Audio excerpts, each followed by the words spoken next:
An astronaut got a blood clot in space. Now our study shows how to best protect the crew. This is by The Conversation by Varsa Jain, visiting researcher at the Centre of Human and Aerospace Physiological Sciences, King's College London in the UK. You are locked inside and are encouraged to do 1 hour of physical exercise per day.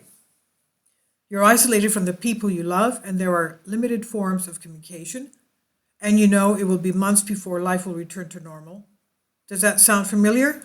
This is what many of us are experiencing during these times of COVID lockdown, but it also describes the life of an astronaut aboard the International Space Station, the ISS.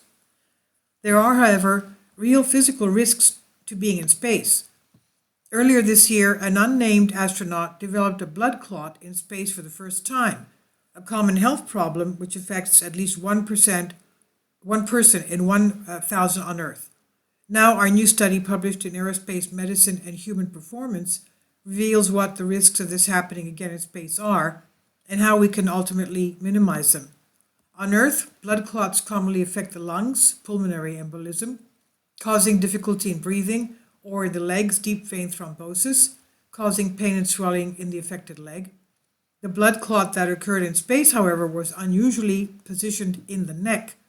Doctors on Earth applied an innovative treatment for the astronaut in space by prescribing a mixture of injectable and oral medication, preventing a potentially mission-critical or even life-threatening event from progressing further.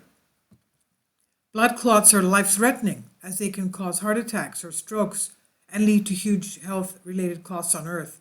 However, they are preventable and can be treated. We already know that factors such as obesity, a sedentary lifestyle, advancing age, and smoking increase the risk.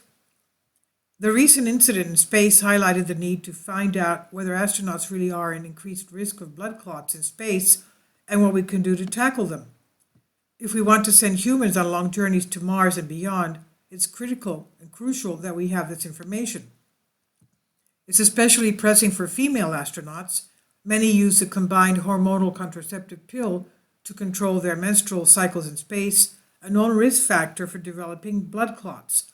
When taken continually, the pill can stop women from having periods in space, which is difficult given that washing water is limited and changing sanitary products while floating in space is, of course, challenging. Our study examined the known risk factors for developing a blood clot within a group of 38 female astronauts who traveled in space from 2000 to 2014 to understand if spaceflight causes any changes to the risk of developing a blood clot. This is the largest cohort study of female astronauts ever to have been conducted.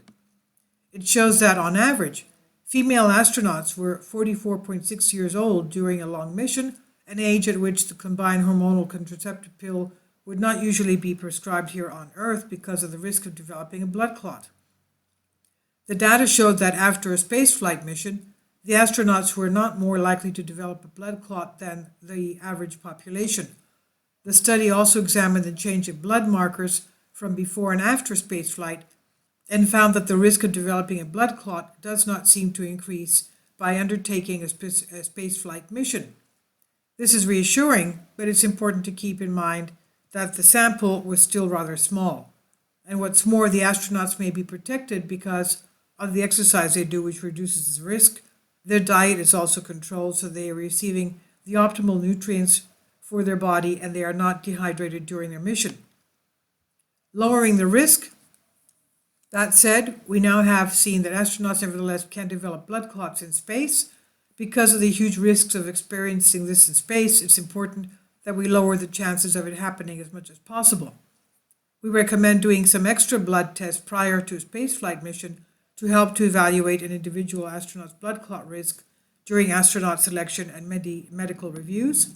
Male and female astronauts all have the same intense pre-mission training schedules to ensure they are at the lowest risk of encountering health problems while they're in space.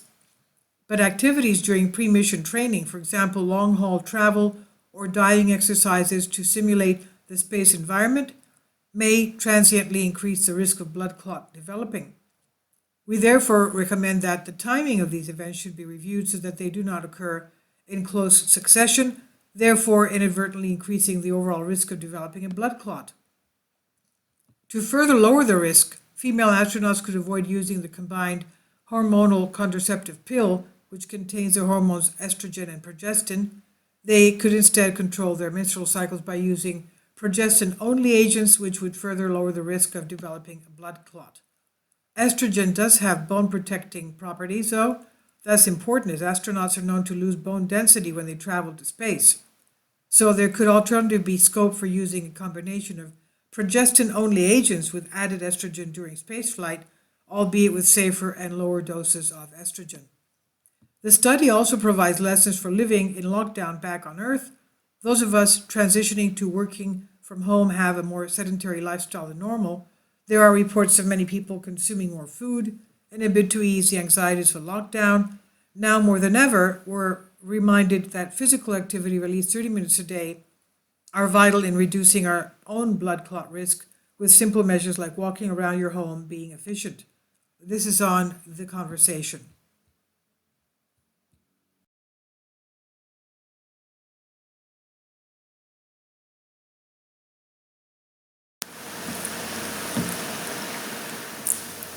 If you'd like to join me on my Patreon account, you will hear content not covered by mainstream media. These riveting stories will be based on my research, and I will state my opinions and give my personal insight on diverse and controversial subjects and world events not covered by mainstream media, and not supported by YouTube guidelines. So whatever I have on my Patreon, most of those will not be on my YouTube channel. Please consider becoming a member today. More of the most significant and important videos will be on my Patreon channel. Your support helps me to continue my research and keeps this YouTube channel alive. And we depend on your support, your generous charity, because we help economically challenged families here in Athens, Greece, in Kapota, and we also help the young generation with university tuition and the community around our church. Thank you.